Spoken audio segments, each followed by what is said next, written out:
Olá, que bom que você está aqui comigo no Alesp em Pauta. Eu sou Jeremias Gomes, vamos falar sobre alopécia. Você provavelmente já ouviu falar, é uma doença que se caracteriza aí pela perda, pela queda de cabelos ou até de pelos no corpo. Muitas pessoas sofrem disso, às vezes a pessoa confunde, é igual a calvície, não é? Você vai saber durante o programa, porque a gente vai falar das causas, vamos falar dos fatores de risco, principalmente dos tratamentos, o que é que dá certo, o que é que não dá certo, com as nossas especialistas. Aqui no estúdio com a gente, a Juliana Faria, já está aqui, doutora médica, dermatologista, especialista em medicina capilar. Seja bem-vinda. Muito obrigada, vai ser um prazer, um bate-papo incrível, que eu amo falar sobre cabelos. Vanessa também, né? A Vanessa, que ela se refere, está aqui online com a gente, do Rio de Janeiro, é isso, Vanessa? Sim, falo do Rio de Janeiro, Jeremias, doutora. Tudo bem? É um prazer realmente falar sobre cabelo. Que legal. A Vanessa é terapeuta capilar. Ela vai falar muito sobre a questão do transplante. E com a doutora aqui, a gente vai começar definindo, né, doutora? Porque alopécia é um palavrão aí. É igual calvície ou não? Como que a gente define? Então, Jeremias, todo mundo tem medo, né? Quando fala alopécia, já associa logo a calvície, né? Eu tenho medo dessa palavra, medo desse diagnóstico. E a alopécia foi como você falou na introdução. É uma perda de cabelo, que pode ser total, pode ser parcial, definitiva ou não. Então, por isso a gente precisa classificar essa alopécia. A gente tem dois grupos. A alopécia cicatricial, que é aquela perda que é irreversível, que não volta mais, e a alopécia não cicatricial, que a gente recupera, que está dentro a calvície, o eflúvio, que é a queda de cabelo, que pode ser pós-processo inflamatório, pós-infecção, pós-doenças virais. Agora a gente está vendo Covid, dengue, pode gerar essa queda de cabelo. A tricotilomania, que a pessoa arranca, e até a alopecia areata, que a pessoa perde o cabelo mais em placas ou o cabelo total, mas também a gente consegue reverter. Então, a alopécia é uma perda de cabelo. A gente precisa saber a origem dela, que pode ser calvície ou não. Entendi. Mas nesse universo, o que é mais comum? É essa reversível ou a irreversível? É muito mais comum a reversível. Ah, é? A reversível, porque a calvície é reversível. Ela não tem cura, mas ela é reversível. Ah, mas quando a gente está falando de reversível, aí entra o transplante e tudo mais. Também, a gente faz tratamento clínico, faz tratamento oral, e o transplante a gente pode associar também. Então, é num quadro de uma doença super reversível. Então, para ficar claro assim para mim e para quem acompanha, se é advindo de uma má alimentação, de um estresse, ou de Covid, enfim, que a gente pode falar mais, esse percentual acaba sendo menor do que... Porque o que é mais comum, e a gente vê em homens, é assim, calvos. Sim. Um bom percentual dos homens são calvos, né? Sim. O que é mais comum, só para entender? Então, no homem a gente vê muito mais o diagnóstico de calvície. Mas aí é genético, não é alimentação? Sim, não, é genético, mas hoje a gente também tem muita mulher com quadro de calvície. Eu tenho calvície. Eu fui estudar parte de cabelo, fazer a parte de medicina capilar pela minha dor. Por eu ter calvície. Então, hoje eu já recuperei muito o meu cabelo. Então, eu tenho cabelo tratado. Eu sei que eu não tenho cura, mas eu trato para poder eu ter o meu cabelo. E a gente realmente, é um diagnóstico muito mais comum em homem, até por causa que é realmente hormônio, genético. Então, a gente vê mais em homem. Mas mulher também tem calvície. E quando a gente fala em genético, é o grosso assim também é genético, não? Em mulher e homem, não? Sim, sim, também. A maioria é questão genética. A maioria é questão genética. É aquela felicidade de você ter... Felicidade ou não, né? Às vezes a pessoa gosta de ser careca, né? Antigamente tinha aquela coisa, dos carecas que elas gostam. Não sei se é verdade, tudo mudou, não sei se isso é verdade ou não. Não sei mais não, porque tem bastante homem procurando muita tratamento. Procura, né? E às vezes eu recebo assim, casal. Assim, não, eu não quero que ele fique careca. O pai é careca, a mãe tem calvície, a mãe tem cabelo fino, eu não quero. A Vanessa deve ver isso na parte de transplante, não é? É isso, Vanessa, Sim. Porque a calvície no homem muda muito a característica, né? Sim. Da mulher também, claro. Vanessa. Muda muito, rejuvenesce assim, sem sombra de dúvidas, de 10 a 15 e muitas vezes até 20 anos no resultado final pós-transplante. Então, assim, muitos maridos, principalmente aos sábados, porque nós atendemos aqui, vêm com a esposa, vêm com os filhos, nós temos o cuidado de brindar com eles essa nova fase, quando eles finalmente decidem realizar o transplante, porque muda muito. Muitos homens têm um problema seríssimo de convívio social. Eles não conseguem ir a um restaurante, a um casamento. Nós temos um relato de um paciente que não foi ao casamento da própria filha, porque ele não conseguia tirar o boné. Então aqui, assim, o transplante capilar, a terapia capilar, ela de fato muda a história, pensando nesse cenário. Ô Vanessa, faz uma introdução aí, que com você a gente vai falar mais sobre transplante, embora a doutora também entenda, mas quais são as principais dúvidas, né? Eu tenho várias assim, por exemplo, se dá para fazer em qualquer idade, se tem contraindicação e por aí vai, mas faz um apanhado aí do que o pessoal tem mais dúvida quando o assunto é transplante de cabelo, para mulher e para homem. Perfeito. Bom, pode ser realizado tanto em homem quanto em mulher, né? Aqui na clínica a clínica aumentou muito a procura em transplante capilar em mulheres, né? Então sim, pode ser realizado tanto em homem quanto em mulher. Tem mulher que não tem calvície, porém tem uma testa, geneticamente ela nasceu com uma testa muito grande e isso incomoda. Então nós também fazemos o rebaixamento de testa, né?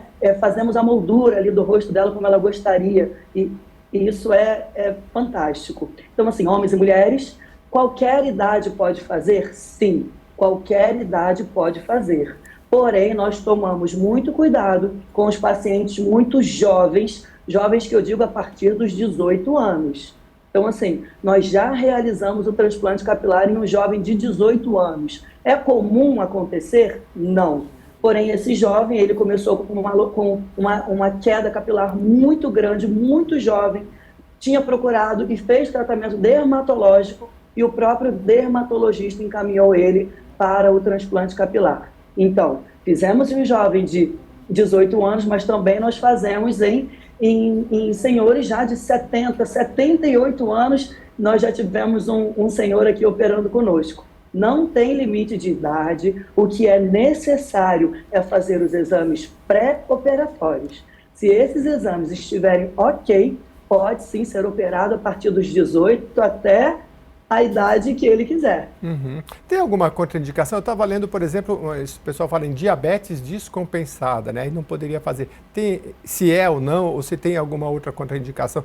Essa é uma pergunta mais para a doutora, mas como você está muito afeta aí ao tema também? Sim, exatamente. A diabetes descompensada, de fato, nós não fazemos. Por quê? Ela é uma cirurgia que ela não tem sutura. Nós fazemos várias incisões. A grosso modo falando, são vários buraquinhos na cabeça dele, na parte de trás e na parte afetada pela alopécia, pela calvície. Então, se a diabetes estiver descompensada, a doutora pode complementar aqui, né? Se ela estiver descompensada, existe um sangramento muito grande e isso pode trazer risco para a saúde e até para o próprio transplante, né? Para que ele possa, de fato, ter a pega ali na pele, que ele possa nascer, isso é um fator prejudicial, um sangramento excessivo. E a diabetes descompensada causa um sangramento excessivo. Doutora Juliana, quer complementar? Sim, qualquer doença que esteja fora de controle, né? Até uma hipertensão, um quadro hipertensivo, a diabetes, como a gente falou, o quadro de asma, pessoa que tem paciente que seja asmático. Então, como é uma cirurgia eletiva, não tem o porquê a gente colocar aquele paciente em risco. Né? Então é uma cirurgia que a gente pode esperar ele compensar, ele ficar estabilizado para depois fazer. Se é uma coisa para trazer autoestima, para melhorar a qualidade de vida dele, a gente não precisa expor no momento que ele não está bem de saúde. Né? Então isso que é a importância do acompanhamento, dos exames pré-operatórios, você fazer acompanhamento daquele paciente, porque para a gente ter todo aquele cenário da melhor maneira possível. Se a gente está querendo devolver a felicidade, a autoestima, porque não é só cabelo, vai muito além, é a autoestima da pessoa, é você não querer sair, você não tirar, o homem não tirar um boné, a mulher não, eu, por exemplo, não entrava no mar, no banho de piscina, porque o cabelo era muito fino, ficava aparecendo meu couro cabeludo, me deixava incomodada. Então é muito além do que a gente pegar e assim, não é só um cabelo, tratei um cabelo, botei um cabelo, a Vanessa com certeza vê muito isso. E assim, quando você melhora o paciente, seja clinicamente, né, com tratamento clínico ou com transplante, você devolve a felicidade dele, assim, é uma coisa que é muito prazeroso. Eu faço transplante capilar também, mas eu fico muito mais na parte clínica. que é o dia a dia ali, os tratamentos, que hoje a gente tem muita coisa para oferecer. E Entendi. assim, é o que é realmente disso a que eu quero falar, felicidade. para ficar bem claro, porque assim, eu não tenho lugar de fala, né? Não sei se é bom ou não de falar do pessoal, porque na minha família, questão genética, meu pai morreu velhinho, assim, tinha cabelo para dar e vender, né? Mas eu fico pensando, a gente já entrou no tema do transplante, mas outros tratamentos, inclusive com remédio, a gente sabe que tem... Sim. Eu queria que a senhora falasse um pouco disso, e se é um universo expressivo também. Senão a pessoa pensa, não, estou com problema, já tenho que fazer. Não é assim, né? Não, hoje assim, a gente teve um crescimento muito grande, porque eu estou há 10 anos na medicina capilar, foi o período que eu entrei, tem 15 anos de formada médica e tem 10 anos que eu estou no mundo da medicina capilar, estudando. E a evolução que a gente tem, hoje a gente tem muitos tratamentos para oferecer para o paciente. A gente tem um microagulhamento, onde a gente deposita a medicação naquele couro cabeludo mais amplamente. Tem a intradermoterapia, que são injeções pontuais. Tem terapia regenerativa com o próprio sangue do paciente. Hoje a gente tem o exossomos, que é a terapia mais moderna que a gente tem, que são nanovesículos, que assim, nanopartículas. Então a gente consegue regenerar aquele folículo. Então a gente recupera muito. Até porque, antes de fazer um transplante, a gente sempre indica fazer um tratamento, porque a gente vai melhorar a qualidade daquele fio, vai melhorar o processo inflamatório. Porque a calvície, né, já que a gente está falando de transplante, a maioria das pessoas que transplantam é pela calvície. Claro, como a Van falou, tem o rebaixamento de testa, tem os pacientes que acontecem, sobrancelha, mas 95%, 98% dos transplantes são pacientes com calvície. E aquele processo está inflamatório, então aquele fio está afinado. Então, ao longo do processo dele, porque ninguém fica calvo da noite para o dia, como acontece com uma queda pós-inflamatória, por exemplo, uma queda do Covid, uma queda da dengue, você passa a mão, o cabelo vem na sua mão.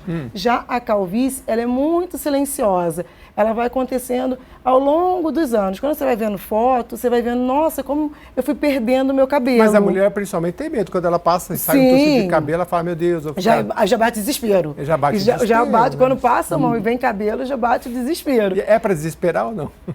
Não é para desesperar. É, né? E não é. Porque se você se desespera, você fica mais estressado, você vai fazer mais queda de cabelo. Isso, Então, percebeu que está alguma coisa diferente, o cabelo está mais afinado, está caindo o cabelo, a testa está aumentando, não está legal, está coçando, couro cabeludo está sensível, procura uma avaliação, procura ajuda. Porque quanto antes você começa a cuidar, melhor. Mas tem um remédio que é muito comum aí, não sei se a senhora sabe dizer assim, a fórmula, não a marca, mas que para queda de cabelo, que se utiliza, né?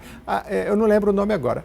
Mas a senhora elencou vários tipos, né? Porque assim, no imaginário popular, a vizinha já fala, toma isso aqui, porque isso aqui é maravilhoso. Para queda de cabelo é tiro e queda, né? Mas a senhora elencou que hoje tem muita tecnologia, uma diversidade tanto de tratamento injetável que a gente faz em consultório, quanto também de medicação oral.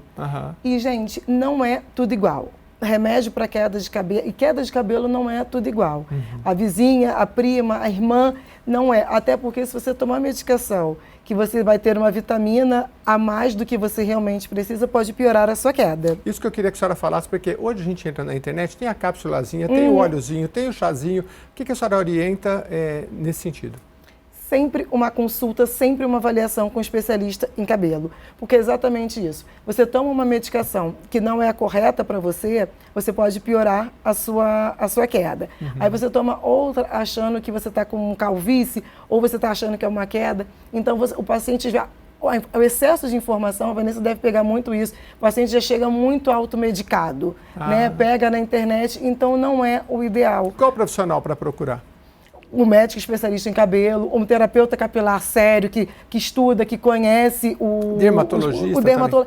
Nem todo dermatologista sabe cuidar de cabelo. Por isso que é bom você cuidar com um especialista em cabelo. Mas porque aí o olhar médico, é diferente. Como que é? Tem médico. Como é que é? O tricologista. Tem tricologista médico. Mas aí o tricologista ele tem uma formação médica também ou não necessariamente? Sim, tem. Você pode ter um tricologista médico e um tricologista não médico. No SUS a gente encontra esse médico ou não? Mais difícil? Muito difícil. Geralmente é um clínico geral que vai... Ou um dermatologista geral, assim. O que pode dar, óbvio, não estou dizendo que o dermatologista não vai saber cuidar. Não, é que às vezes ele não vai ter o mesmo olhar que um especialista em cabelo tem. Ah, tá. E o especialista em cabelo, ele pode ser dermatologista? Sim. Ou mas ele tem que ser médico? A maioria, hoje a gente tem o dermatologista especialista em medicina capilar, que é o tricologista médico, mas a gente tem outras áreas fazendo a tricologia não médica que consegue dar um suporte. Não em tantas medicações como a gente consegue, mas eles também conseguem dar o suporte de tratamento, o suporte até para orientar esse paciente se ele precisa de coisas a mais. Muito bem. Não, tem muitas dúvidas aí, mas vocês precisam me ajudar porque assim... queria saber, por exemplo, tratamento químico, né, que a gente vê na televisão. Cuidado, muita coisa já foi proibida. Mas, pelo que eu li, não é um dos fatores que podem ocasionar a queda de cabelo. Vanessa, quer complementar aí? Tem muita questão aí. Eu vou com você sempre nessas dúvidas que são mais recorrentes, principalmente para quem faz o transplante, por favor. Sim, claro. Então, como a gente já estava conversando aí, né? O transplante capilar, ele vem sempre ao final dessas tentativas, né? Então, exatamente. De fato, o paciente já chega para nós depois que ele já teve um tratamento com um dermatologista, com um tricologista, depois que ele já tomou a receita da avó, da vizinha, depois que ele já usa o boné. Então, ele chega aqui, de fato, já com uma calvície estabelecida, e calvície essa que nenhum medicamento, nenhum tratamento tópico, nenhuma intradermoterapia vai conseguir resolver. Porque, assim, nós estamos falando de um folículo que é a raiz, né? Como se fosse uma raizinha de uma planta. Quando aquela raiz morre, não vai nascer mais planta ali. E é isso que acontece quando os pacientes decidem partir para o transplante capilar. Então, quando já existe a calvície estabelecida, que aquela raiz já morreu, não adianta você adubar, você regar, você arar a terra, não vai nascer cabelo onde a raiz, onde o folículo já morreu. Aí é que entra o transplante capilar. Nós tiramos o folículo saudável, ou seja, a raiz saudável de um terreno que está sendo adubado, irrigado, e plantamos naquele terreno que já não existia mais nada. Nesse momento, é o momento de partir para o transplante capilar, quando você já tentou outras alternativas e não teve sucesso. O paciente chega na clínica, por exemplo, e sai no mesmo dia, porque pelo que eu já li, é fio por fio, né? Quantas horas demora? Explica um pouco desse procedimento. Fio a fio. Perfeito. Primeiro, o paciente precisa vir aqui para ser avaliado. Então, ele é avaliado pelos nossos terapeutas capilares e também pelos nossos médicos. Uma vez avaliado e decidido, né, entre médico, terapeuta capilar e paciente, a realizar o transplante capilar, ele vai fazer os exames.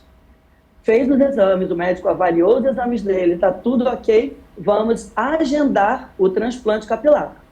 E sim, respondendo a sua pergunta, o transplante capilar precisa ser realizado no mesmo dia. Por quê? O folículo ele tem um tempo de vida fora do corpo. Então, nós não podemos retirar hoje e implantá-los amanhã, porque amanhã esses folículos já estarão mortos.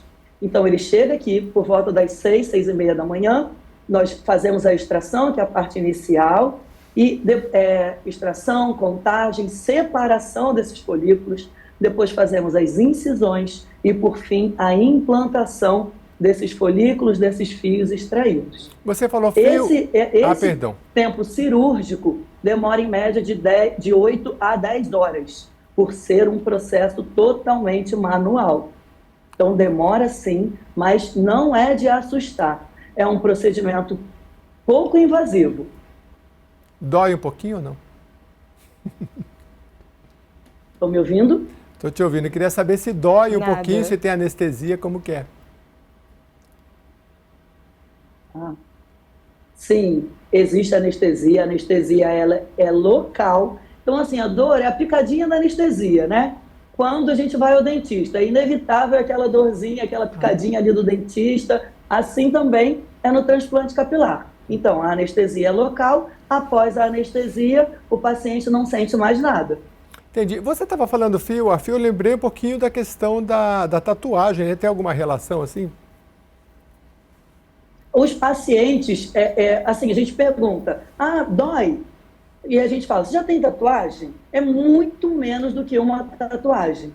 né? Porque, de fato, é muito manual. A tatuagem e o aparelho, né? É bem parecido. É bem parecido. É uma caneta no qual nós temos ali uma broca, a grosso modo falando, o nome correto é punch, que nós extraímos fio a fio para dar a naturalidade num transplante. E quando eu falei de contagem, por que eu falei isso? O folículo ele pode ter de 1 a 8 fios. Então, os mais comuns são folículos com 1, 2 e 3 fios. Jamais eu posso colocar na frontal, que nós chamamos de hairline, folículos que contenham 2 ou 3 fios, porque não vai dar naturalidade ao transplante capilar. Então, na hairline, nós contamos e separamos e implantamos apenas folículos de 1 fio, para dar essa naturalidade. Nossa, que interessante, né? Agora, tem toda essa questão estética, doutora Juliana, mas como é caracterizada como uma doença, além da estética, esse tratamento e essa verificação médica, ela tem uma relação com a saúde também, quando o médico vai fazer uma análise geral? De fazer o transplante? Eu tô tendo queda de cabelo. É simplesmente eu tratar, é só uma questão estética ou é uma questão de saúde também? Não, questão de saúde também. Por quê? Porque tem doenças que vão gerar um quadro de uma queda de cabelo. Por exemplo, problema de tireoide, pessoa que está com hipotireoidismo, está com a tireoide descompensada, né? Como a gente estava falando, descontrolada, pode gerar uma queda de cabelo, porque o cabelo ele é considerado o órgão morto no organismo. Então, ele é o último a receber qualquer nutriente, qualquer mineral.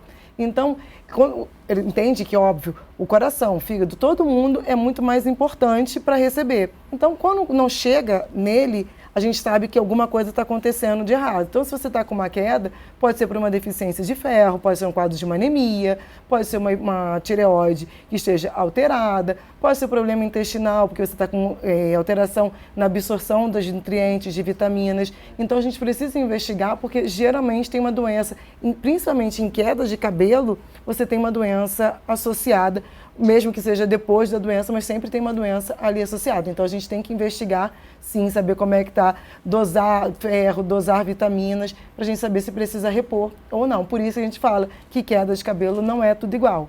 Porque pode ser que o seu está caindo porque seja um ferro mais baixo e a outra está caindo porque está com a vitamina B12 baixa. Então, a gente precisa repor o que ela realmente precisa.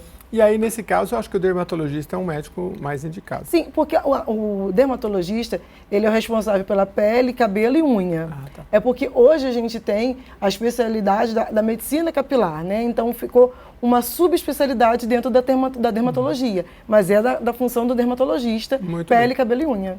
Eu pergunto isso justamente porque aqui na Assembleia Legislativa de São Paulo nós temos um projeto de lei, se você tem interesse, anota aí, é o 73 de 2018, do então deputado Gil Lancaster, que cria o Programa de Prevenção da Saúde à Doença de Alopécia. E o projeto diz o seguinte, olha, através do SUS, Sistema Único de Saúde, a criação do Programa de Prevenção à Alopécia deverá ter avaliações médicas, periódicas, realização de exames clínicos, laboratoriais e também campanhas de orientação, prevenção e tratamento. É um projeto de lei aqui da Assembleia Legislativa de São Paulo, do então deputado Gil Lancaster. Se você tem interesse, é só escrever aqui para casa e acompanhar. A gente procura dar a maior divulgação possível, porque se trata de uma doença e também tem que ser tratada e intensificada no SUS, Sistema Único de Saúde. A gente volta daqui a pouquinho, depois do intervalo, para saber um pouco do diagnóstico. Está caindo o cabelo? Que tipo de... A gente já falou o médico que tem que procurar e que tipo de exame que ele vai fazer, se ele vai olhar o histórico. É bem importante a gente saber disso daí e vamos falar mais de tratamento também depois do intervalo.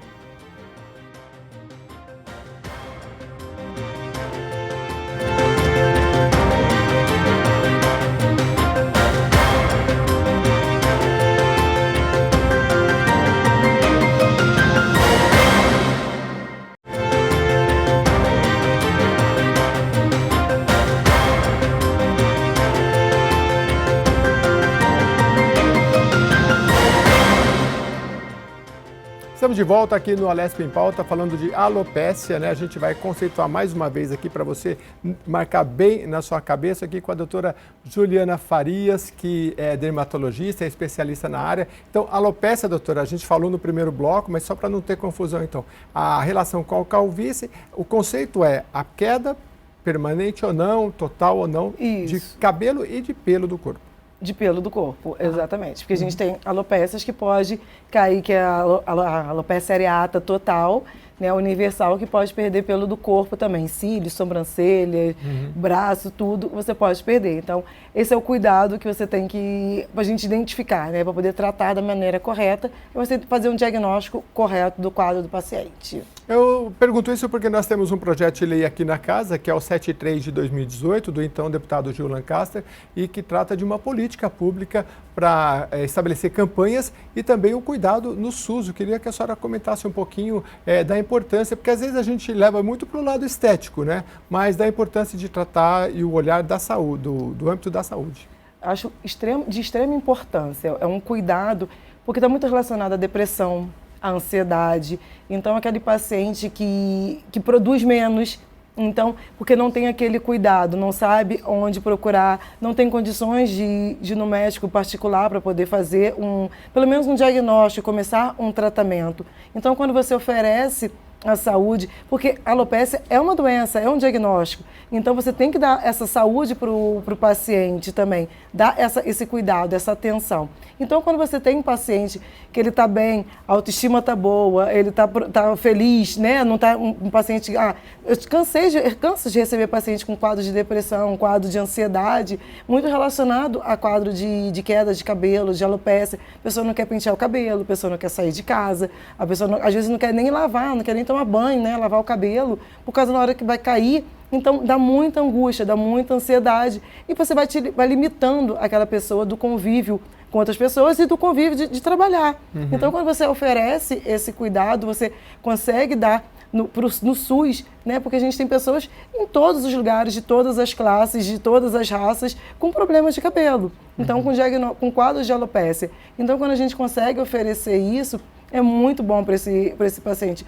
O retorno dele na vida, né, ele vai produzir muito mais. Então, pensando lá na ponta, ele vai ser muito mais produtivo, então vai gerar muito mais, vai melhorar a economia na casa dele, né? Então, vai ser uma ajuda. Então, assim, é um projeto muito bom. Exatamente, como não só esteticamente, mas de saúde. Mas para a gente fazer um quadro geral, quando a gente fala de alopécia, logo, imaginariamente, a gente remete assim, a calvície e masculina. Então, assim, quando a gente fala de genética, a gente não sei se dá para colocar um percentual, se dos casos são 80%, 90%, 70%, para separar o que é. O genético é o peso maior. Isso. E outro, por estresse, ou por hormônio, ou por outras condições, é bem menor. E quando a gente fala de genética, aí volta no imaginário o homem calvo. Mas a mulher, geralmente, eu já vi mulheres, por exemplo, que é mais aqui em cima, assim, que tem diferença na mulher e no homem? Qual que é? São padrões diferentes. O homem a gente vê mais as entradas e a coroa, né? E o homem não afina nessa parte. Tanto que a gente vê aqueles vovôs, né? As pessoas mais velhas com aquela parte de cima toda aberta, toda calva e aquela parte de cabelo. Porque essa área do homem não afina. Então, por isso que a gente consegue transplantar muito bem o homem, porque é uma área que é muito boa. E já a mulher, ela abre com outro padrão. Ela abre padrão árvore de Natal. Ela abre nessa parte de cima, vai ficando mais difusa. Então, você vai vendo mais o couro cabeludo exposto nessa área aqui do topo. Vanessa, árvore de Natal, não conhecia esse termo, não. Explica aí pra gente. Quer dizer que na mulher começa mais em cima no coquinho aqui? Exatamente. Por esse motivo, as mulheres procuram mais o tratamento clínico ao transplante capilar. Por quê? Nós temos um resultado de transplante capilar masculino muito mais aparente e evidente do que da mulher, e nós precisamos também raspar a cabeça total na hora de fazer um transplante. Então imagina, a mulher já tem uma dor, que é a queda de cabelo, e para que ela faça um transplante capilar, ela ainda precisa raspar toda a cabeça para que a gente tenha uma visão geral de qual é a área, a região afetada. Então, realmente existe, e na mulher ele se comporta de uma outra forma, né? Mas o transplante capilar na mulher, ele também já é um pouco mais difícil de ser realizado do que o homem. Volto a dizer, muitas mulheres estão procurando porque essa, de fato, é uma dor, mas elas ultrapassam essa dor para fazer um transplante capilar, mas a maioria delas prefere, obviamente, fazer o tratamento clínico. E a mulher, como tem essa vaidade, digamos assim, com o cabelo muito antes do homem, acaba, né, doutora, que é um tratamento mais tranquilo e muito mais reversível do que para o homem. Porque a mulher começa a cair cabelo, ela já fica apavorada. O homem, ele vai protelando, até chegar o momento de fazer um transplante. Uhum. Vamos falar um pouquinho, deixa eu primeiro aqui com a doutora Juliana, para depois voltar para os tratamentos. O diagnóstico, né? Estou vendo aqui, por exemplo, exame físico, histórico médico, teste com biópsia, fala tudo aí pra gente. O primeiro passo é que a gente chama de anamnese, né? É a conversa. É a gente entender os sintomas, quando que começou, o que está acontecendo. Então, a anamnese, a conversa com o paciente é o primeiro passo. Depois a gente faz a tricoscopia, que é com um aparelho, um tricoscópio, a gente consegue aumentar de 70 a 200 vezes aquele fio, chegando ali no folículo, para a gente conseguir identificar, ver se ele está afinado, ver se ele está no padrão normal, como é que ele está. E a gente pede os casos de exames, né, caso de queda de cabelo, pede exames para poder avaliar ferro, vitamina B12, vitamina D, zinco, selênio, que são os nutrientes mais importantes para o cabelo. Então, isso no quadro de queda de cabelo é muito importante a gente dosar e avaliar. E tem casos que são mais difíceis, mais complexos, a gente precisa fazer uma biópsia para poder associar, onde a gente tira um pequeno fragmento daquele cabelo, manda para uma análise para poder a gente avaliar. Porque tem paciente que tem mais de um diagnóstico, né? Hoje a gente tem paciente que pode estar fazendo um quadro de uma cicatricial e uma não cicatricial junta. Então a gente precisa fazer um diagnóstico. Quanto mais cedo o diagnóstico é feito, melhor é o tratamento. E o diagnóstico tem que ser assertivo. Eu não posso ir tratando achando que é. Eu tenho que tratar sabendo o que é. Então, por isso a importância da investigação clínica para poder a gente fazer o diagnóstico. Muito bem. Vamos falar de tratamento, então, da pesquisa que eu fiz aqui, medicações tópicas. Eu não gosto muito desse termo de tópico, porque as pessoas não entendem muito o que é tópico. É tópico no local, que você passa. No lugar, né? Mas, enfim. É uma loção no couro cabeludo ou uma pomada em alguns casos. Entendi, para ficar bem claro. Medicações tópicas, injeções de corticosteroides, terapia de luz e transplante. Essa de terapia de luz não conhecia. Mas, enfim, doutor, os tipos de medicamentos, de tratamentos, desculpa. Então, a gente vem com os pilares, né? O tratamento tópico, que a gente associa para poder melhorar o quadro, estimular aquele folículo, o crescimento, pode usar o tópico. Tem a medicação oral, onde a gente vai usar, no caso da calvície, os bloqueadores, para poder bloquear o efeito da calvície, né? Da conversão da testosterona. Então, a gente usa o bloqueador. A gente usa antioxidante, a gente usa silício oral, a gente usa prolongador do crescimento do fio. Então, a gente tem uma série de medicações orais para combinar por esse paciente. E tem os injetáveis. Pode ter o corticoide injetável, no caso de uma areata, mas a gente pode fazer com medicações que vão estimular aquele folículo. Então, a gente vai fazendo injeções no couro cabeludo.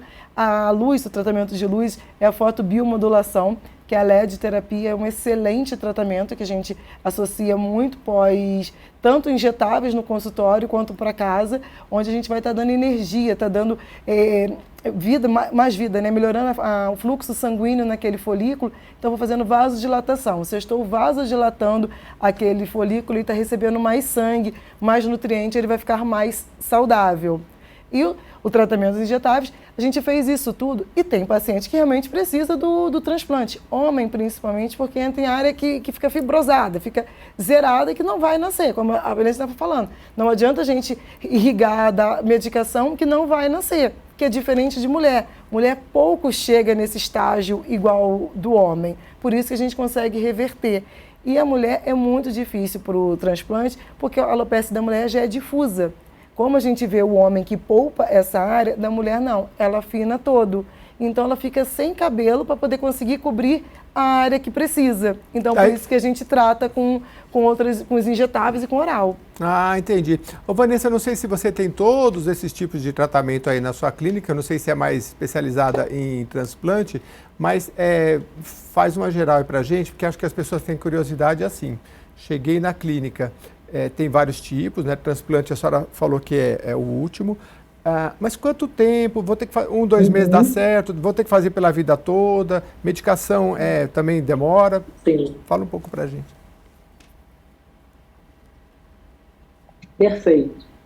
Bom, clínica, além do transplante capilar, nós temos médicos tricologistas, especialistas em cabelo. Então, sim, nós temos todos os tipos de tratamento, né? Desde uma consulta com um tricologista, transplante capilar, terapia, microinfusões de medicamentos, né? O plasma rico em plaquetas, que é extraído, né, como a doutora já tinha falado, o próprio sangue, nós passamos esse sangue numa centrífuga e tiramos a parte enriquecida do sangue, a parte enriquecida do sangue e devolvemos diretamente ao couro cabeludo. Então, esse tratamento, ele pode e deve ser feito antes, durante, porque nos folículos, durante o procedimento de transplante capilar, nós também irrigamos esses folículos com esse plasma rico em plaquetas e pós-transplante principalmente. Respondendo a sua pergunta, a alopécia androgenética, ela não tem cura, mas tem tratamento, então sim, esse paciente que realiza o transplante capilar, ele precisa necessariamente cuidar desses fios a vida inteira, porque senão ele perde os fios que nós não transplantamos. Interessante é que os fios transplantados, eles não caem, mas os fios em que nós não mexemos, os fios nativos, eles continuam no processo de queda. Então, o tratamento para quem sofre de alopecia androgenética, principalmente, tem que ser a vida inteira.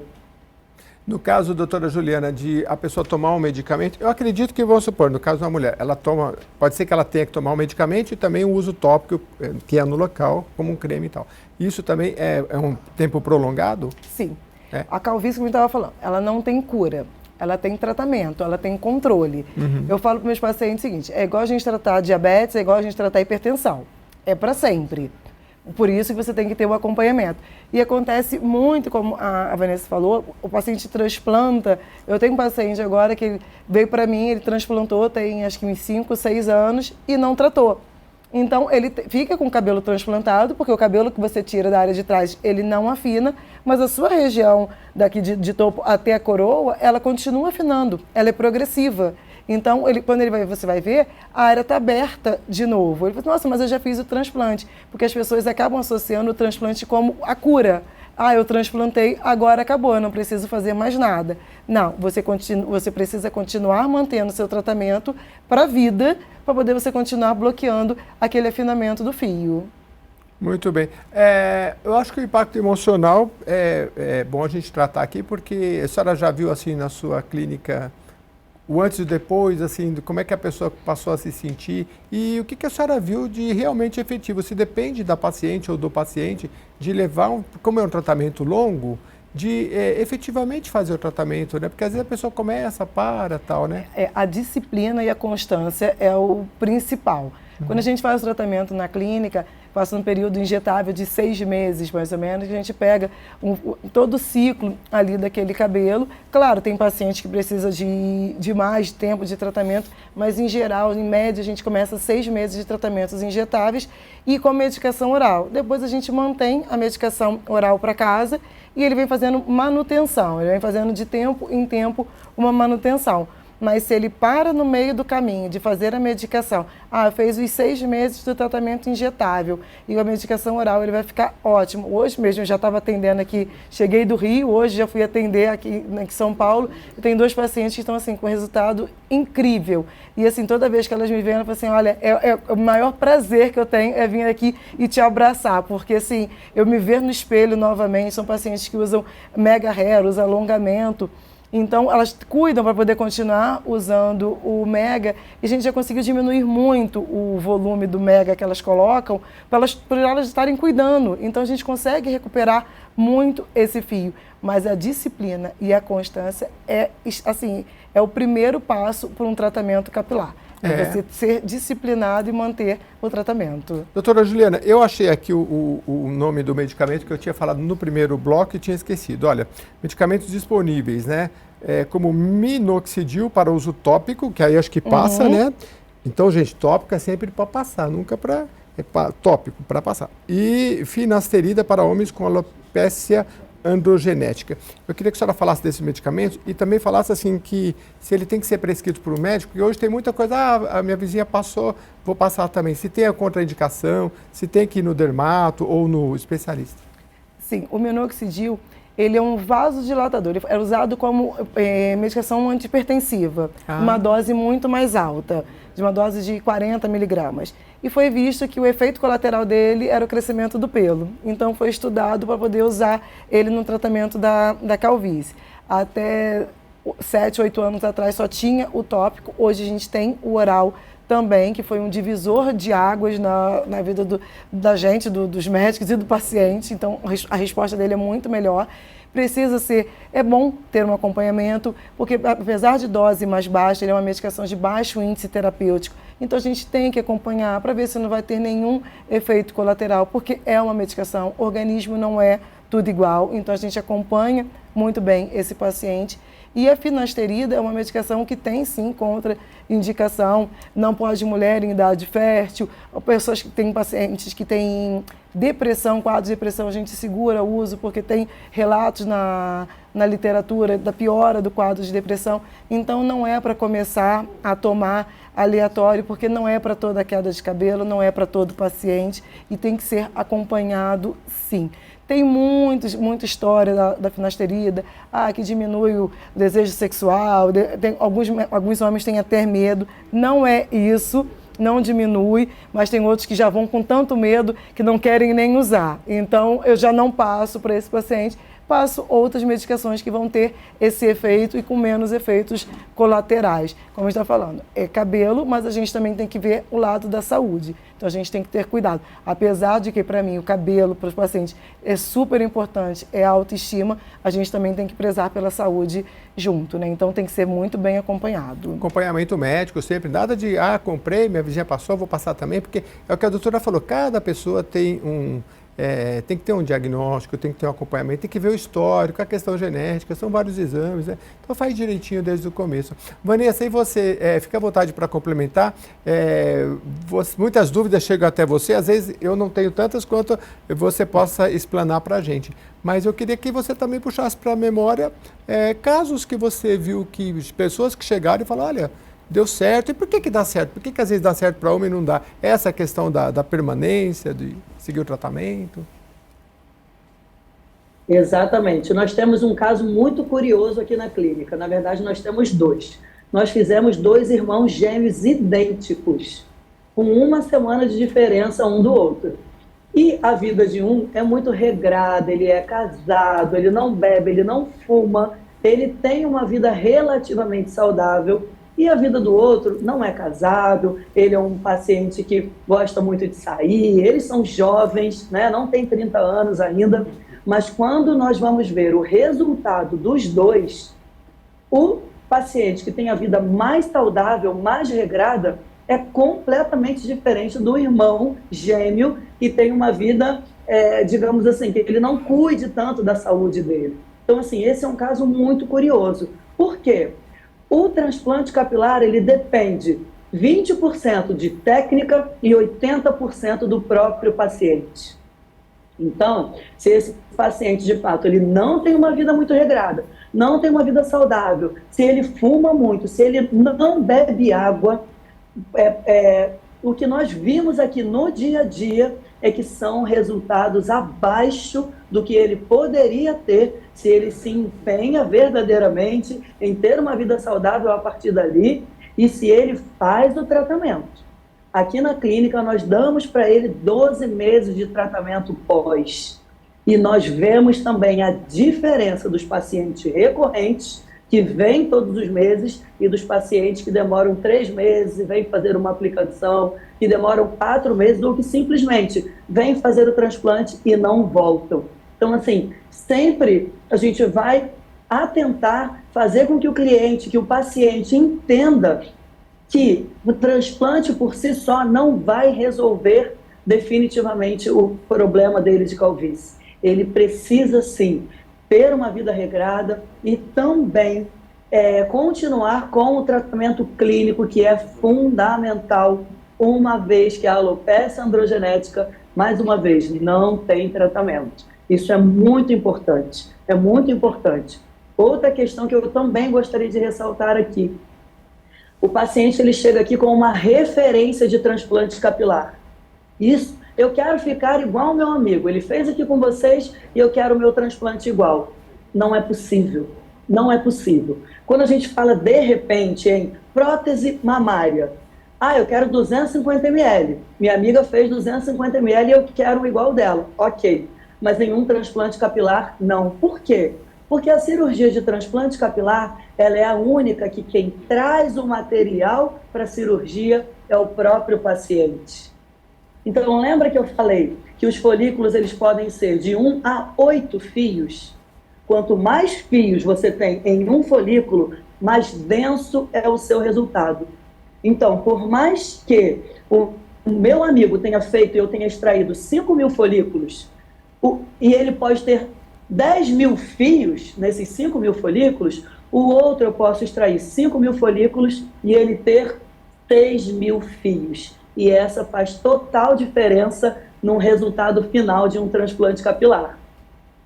Que interessante. Obrigado, viu, Vanessa, pela sua intervenção aí. Acho que a gente fechou com chave de ouro, vida saudável e durante um período, né? Porque às vezes fumou 30 anos, Sim. Aí isso às vezes vai aparecer lá na frente, questão de beber água, fazer exercício, alimentação, tudo isso ajuda muito. Exatamente, aquele organismo está inflamado, né, como a gente fala. Então, é um paciente que ele está todo inflamado, o intestino não funciona bem, ele não bebe água, ele não vai absorver, ele vai ter um processo inflamatório muito maior naquele folículo, o folículo não vai pegar tão bem. Então, é tudo isso. Então, quanto mais saudável realmente o paciente, melhor é a resposta, tanto no clínico, quanto no transplante, quanto para a vida, né? Então, faz muita diferença. Bom, a gente fica por aqui agradecendo bastante. Vanessa, obrigado, viu? Tá calor aí no Rio, não? Eu que agradeço. Tá bem quente aqui no Rio, viu? Sensação de 60 graus. Meu pai, só para você ter uma ideia, a gente está gravando isso em março de 2024. Estamos aí numa onda dos dias mais quentes do ano. E, infelizmente, né, a gente já fez reportagem sobre isso, são os dias mais quentes dos últimos 100 anos. Então, a gente precisa cuidar do meio ambiente também. Doutora, obrigado mais uma vez pela sua participação aqui. Volte sempre, porque isso é um tema importante de saúde pública também. Muito obrigada, foi um super prazer, é um tema que realmente eu amo muito, como eu falei, é a minha dor, então, através da minha dor, eu usei para poder ajudar outras pessoas a passarem por esse mesmo problema. Então, foi meu propósito de vida ali, melhorar a vida de outras pessoas. Muito bom, que bacana. Bom, a gente fica por aqui agradecendo a sua audiência. Esse foi o Alesp em Pauta, eu sou Jeremias Gomes, agradecendo toda a produção. Mande as suas sugestões, acompanhe seu parlamentar. No caso aqui, a gente fez esse programa justamente para atender aí a questão de um projeto de lei de autoria do ex-deputado Gil Lancaster, que trata de uma política pública para a alopécia, que é, como a gente explicou, essa questão da queda capilar e também de pelos no corpo. Muito obrigado pela sua audiência. Até a próxima edição.